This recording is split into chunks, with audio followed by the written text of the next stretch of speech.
Welcome to the Deep Dive. We're the show that really tries to cut through the noise and get you the insights you need. Today, we're tackling, well, frankly, one of the scarier concepts in cybersecurity, the zero-day exploit. Mm. Just think about it, a threat that's so new, nobody knows it exists, not even the people who made the software. There's just no patch ready. It's kind of the ultimate unknown, right? Especially in these containerized environments that are changing so fast. So the big question, the one that probably keeps security folks up at night, is how on earth do you defend against something you can't even see coming? Yeah, you've nailed the core issue there. A zero-day exploit is exactly that. It's a vulnerability that's completely unknown beforehand, whether it's hidden deep in a container runtime or maybe a kernel system call, or even in Kubernetes itself. It really takes advantage of that zero-day window, between when it's found and when a fix is actually available. And you're spot on about containers. They are definitely prime targets. Why is that exactly? What makes them so attractive? Well, think about it. They often run with pretty high privileges, right? They have direct lines, essentially, to the host kernel, and they're managing these really critical isolation boundaries. So if someone gets a zero-day exploit working there, it's not just like a small problem. It can be catastrophic. We're talking container escapes breaking out of that isolated box. We're talking privilege escalation on the host machine itself. And even moving laterally, spreading across your whole cluster. It's serious stuff. Okay, so that paints a pretty grim picture, which brings us back to the main challenge, fighting this invisible enemy. That's really our mission for this deep dive today. We want to break down a strategy, a multi-layered one that can actually block these things, even before they become known threats. We're going to focus on three key tools, seccomp, AppArmor, and the newer one, eBPF. Right. But let's start with that foundation then. Seccomp, you hear it mentioned a lot. It's that first line of defense. Can you unpack its main job? How does it actually shrink the attack surface? Absolutely. seccomp secure computing mode, it's that first really crucial barrier. Think of it like a very strict bouncer standing at the door to your kernel. Every single time a program inside your container wants to do something that needs the OS, like opening a file, making a network connection, starting a process, that's a system call, or syscall. Seccomp steps in and checks that request. It provides really powerful syscall filtering. Filtering, so it decides which calls get through. Exactly. And Docker's default seccomp profile, for instance, it's actually quite strict out of the box. It blocks something like 44 syscalls out of maybe 300 plus that are available. Just by doing that, it wipes out entire categories of potential zero-day attacks. Why? Because the container simply can't make those dangerous calls. 44 blocked by default. That's significant. It is. And the real insight here isn't just that it blocks them, but how it changes the game. It basically forces any potential attacker into a much, much smaller playing field, a more predictable one. Like you said, it shrinks that attack surface dramatically, turns a wide open field into a narrow, well-guarded path. Okay, that makes sense. Could you give us a few examples of those dangerous syscalls that seccomp typically blocks? And maybe, like, why blocking each specific one is so important for stopping these unknown zero-day threats? Sure thing. And yeah, they aren't blocked randomly. They're picked because they carry significant risk. Let's take BPF. Blocking the BPF syscall stops attackers from loading their own malicious eBPF programs into the kernel. That's a technique for really stealthy, deep attacks. It's like preventing someone installing a hidden camera system inside the building's walls. Okay, so that plugs a potentially very sneaky hole. What else? Then you've got mount and, well, these are for manipulating file systems. Blocking them stops an attacker from, say, attaching a malicious disk image or messing with critical system mounts. Locks down storage manipulation. Trace is another big one. Think of it as an attacker's magnifying glass into other running programs. It lets them inspect memory, inject code, steal data. Blocking it blinds them in that regard. Right, preventing spying and meddling with other processes. Exactly. Then there's clone. This one's often used in attempts to create new namespaces or escalate privileges. It's a common step in trying to break out of the container. And hexaclode. This is a really dangerous one. It allows replacing the entire running kernel. Blocking that prevents a complete system takeover at the kernel level. Wow, okay. So these aren't minor restrictions. Not at all. And the way it blocks them is usually with something called seccomp. That means the kernel actively says nope and sends back an error code when the container tries that syscall. It's a hard block. Not like seccomp, which would explicitly permit the call. That's the bouncer waving someone through. Erno is the door slammed shut. Got it. So seccomp is like building high walls, drastically reducing the number of doors an attacker can even try to open. But what about controlling what happens inside the walls, or what someone can do if they somehow get past that initial check? Does it get more interesting here? Oh, absolutely. Seccomp is foundational, but it's not the whole story. This is where AppArmor comes into play. It's a fantastic complementary layer. While seccomp worries about which syscalls can be attempted, AppArmor focuses on mandatory access control, or MS, usually path-based. Mandatory access control, MS. How's that different from, say, standard file permissions? Great question. Standard permissions are often discretionary access control, or DAC. The key difference: an attacker who compromises a program might be able to manipulate DAC permissions, but AppArmor policies, being MAth, cannot be bypassed by the compromised application. The kernel enforces them rigidly. This, plus its default deny nature where anything not explicitly allowed is forbidden, makes it super effective against 0 days. Even if an attacker gets code execution, they hit this AppArmor wall, their actions are still massively restricted. It cannot be bypassed. That sounds powerful. Like, even if a clever zero-day finds a way to run code, AppArmor still limits what that code can actually do. Can you give some concrete examples? What kind of things does an AppArmor profile lock down inside a container? Precisely.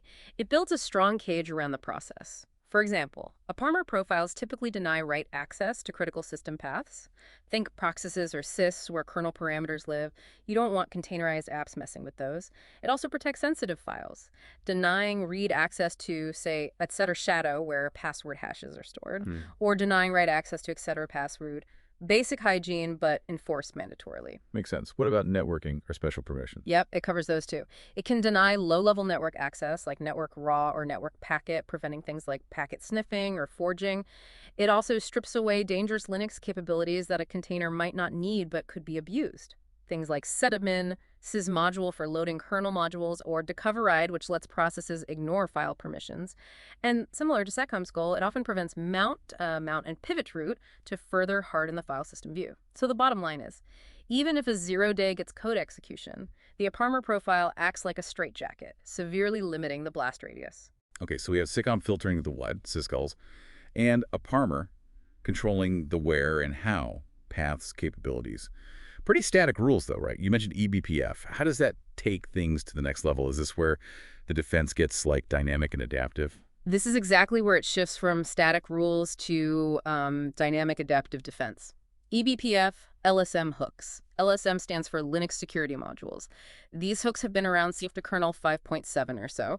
They let you attach eBPF programs, think tiny, safe sandbox programs, directly into the kernel's security decision points. Okay, hang on. Attach programs into the kernel's decisions. What does that actually mean? Imagine the kernel making a security check like, should this process be allowed to open this file? An eBPF LSM hook lets your little eBPF program jump in right at that moment and add its own logic to the decision. It can inspect the context, look at the process, the file, the history, whatever, and then tell the kernel, yes, allow it, no, block it, or even log this. It looks suspicious. The real power here for 0 day defense is that these eBPF programs can run sophisticated behavioral analysis. Behavioral analysis. Yeah. So not just looking for known bad signatures. Exactly. It's looking at how things are behaving. Is this process suddenly trying to access files it never touched before? Is it making network connections to weird places? It can adapt to new, previously unseen attack patterns without needing a signature update or even a reboot. That's the game changer for 0 days. It's about detecting the unknown based on abnormal activity. That sounds incredibly powerful. So instead of just saying, don't run mount, it might say, this web server process never tries to run bin bash. That's weird. Block it. You've got it. That's the kind of logic you could implement. For example, you could attach an eBPF program to the LSM file open hook. Every time any file is opened, your program runs. It can check who's opening it, what file is it, from where, how often does this specific app do this. Based on that, it can spot anomalous access patterns that might signal a 0 day trying to read sensitive data or drop malware. Or another common one is LSM performance check security. That fires just before a program is executed. So you can get suspicious process launches. Precisely. Like that web server suddenly trying to execute netcat or some binary downloaded into temp. Your eBPF program sees that, recognizes it as abnormal for that specific application, and blocks it. It's dynamic, it's contextual, it's happening right inside the kernel, way beyond static allow deny lists. Okay, my mind's kind of blown by that. So let's bring this back to the real world. Big Kubernetes clusters, lots of containers. Yeah. How do you actually implement all this seccomp, AppArmor, and these advanced eBPF checks in production at scale? is automated. Yeah, doing this manually would be impossible. Yeah. In Kubernetes, you typically use things like pod security policies, PSPs, or their successor, pod security admission controllers, along with security context defined in your pod specs. Kubernetes lets you enforce these settings cluster-wide or namespace-wide. So you can mandate certain settings. Yes. You can, for example, require second profile, runtime default, and set AppArmor profiles using annotations like container.apparmor.security.beta.kubernetes.io, your -container.runtime default. This ensures containers automatically get the default, hardened profiles provided by the container runtime, like Docker or Containered. You'd also absolutely enforce allow privilege escalation, false, very important, and run as non-root, true, forcing containers to run as unprivileged users. And what about those Linux capabilities you mentioned? Right. You'd enforce dropping all unnecessary capabilities, set required drop capabilities, all in your policy, and then maybe only add back the very specific ones a container absolutely needs in allowed capabilities, which should often be an empty list for. You can also enforce read-only root file system, true in the security context, making the container's main file system immutable after startup. Adds another layer of difficulty for attackers. Okay, so you set up these policies, these security contexts to lock things down by default. But what about monitoring? What happens if, despite these layers, something still tries to do something malicious, maybe exploiting a really clever zero-day? How do you catch it in real time? That's where runtime security monitoring comes in. And again, eBPF is usually the star player here, often combined with machine learning. You have eBPF programs constantly watching system behavior from within the kernel, feeding data to a security tool. These tools can then spot anomalies indicative of a zero-day exploit in progress. Can you give examples of those detection patterns? Sure.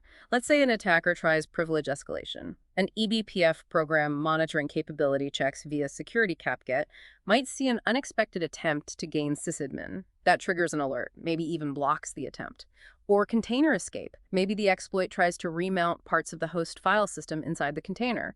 An eBPF program watching securities probe mount detects this violation of namespace rules and can terminate the process immediately. Preventing the escape before it fully happens. Exactly, or maybe memory corruption. An eBPF program attached to security imapodger might spot weird memory mapping patterns characteristic of certain exploits, leading to the container being killed. Network exfiltration. A program watching Security Socket Connect could detect connections to unusual IP addresses or using strange protocols for that specific application and drop those connections. Even file system tampering. Watching critical file changes with security decreate can block or quarantine processes trying to write malicious files or alter configs. And you mentioned machine learning. How does that fit in? Right. The raw eBPF data, syscall frequencies, file access details, network patterns is incredibly rich. Machine learning models can be trained on normal behavior for specific applications. They then analyze the live eBPF feed and calculate an anomaly score. If that score spikes, suggesting behavior that deviates significantly from the norm, even if it doesn't match a known bad signature, it flags a potential zero-day and triggers automated responses. It's about spotting the novel weirdness. This sounds incredibly robust. But there's always the trade-off, right? Performance. All this checking seccomp, AppArmor, these complex eBPF programs running in the kernel, doesn't that add significant overhead? What does it cost in terms of CPU and latency? That's always the practical question, isn't it? And yeah, there is overhead, but it's often surprisingly manageable, especially given the protection you get. For seccomp, the impact is really minimal. We're talking maybe 1-3% CPU overhead, in the worst case, almost no extra memory, and latency under a microsecond per syscall check. It's very efficient. Okay, 1-3% is pretty negligible. What about AppArmor? AppArmor is a bit more, maybe 2-5% CPU overhead. It does use a bit of memory per profile loaded, say 2-4 MB, and the latency per check is still very low, under 5 microseconds. eBPF LSM is generally the heaviest hitter because it can do more complex analysis. You might see 3.8 per CPU overhead, maybe 416 millibs of memory per loaded eBPF program, and latency potentially up to 10 microseconds per hook execution. So combined, what are we looking at overall? Yeah, if you layer them all, you're looking at a cumulative CPU overhead roughly in the range of 6% to maybe 16% in demanding scenarios. Total memory might be 620 millib extra, and cumulative latency under 16 microseconds. Now, 16% CPU might sound like something, but you have to weigh that against the cost of a successful zero-day breach, which can be astronomical. True. Is that generally acceptable for most setups? For most modern systems, yes, especially with optimization. The key is smart implementation. For instance, with eBPF, you can write your programs efficiently, create fast paths for common known safe operations that bypass deep analysis, reserve the really intensive checks only for higher risk operations or when anomalies are detected. That helps keep the average overhead down. Okay, that makes sense. Optimization is key. Now, what about managing all these policies? Seccomp profiles, AppArmor profiles, eBPF programs, especially in a dynamic environment like Kubernetes where things are always changing. How do you update these security rules without breaking everything or causing downtime? That's another area where eBPF in particular offers some really elegant solutions, dynamic policy management. One of the coolest features is the ability to hot swap eBPF LSM programs. This means you can load a new, updated eBPF program, maybe with logic, to detect a newly discovered type of zero-day behavior right into the running kernel. Then you can atomically switch over so the kernel starts using the new program without any interruption to the running applications or containers. Zero downtime updates. Wow, okay, so you can update the security brain without stopping the system. Exactly. Load the new one, swap it in, verify it's working, then unload the old one. It allows for continuous security improvement and adaptation without impacting service availability. It's critical for modern CI/CD workflows and keeping defenses up to date. And let's consider the worst case. Despite all these layers, seccomp, AppArmor, adaptive eBPF, somehow a detection happens, a potential zero-day is flagged. What's the immediate next step? Detection is crucial, but it's only half the battle. You need integrated incident response.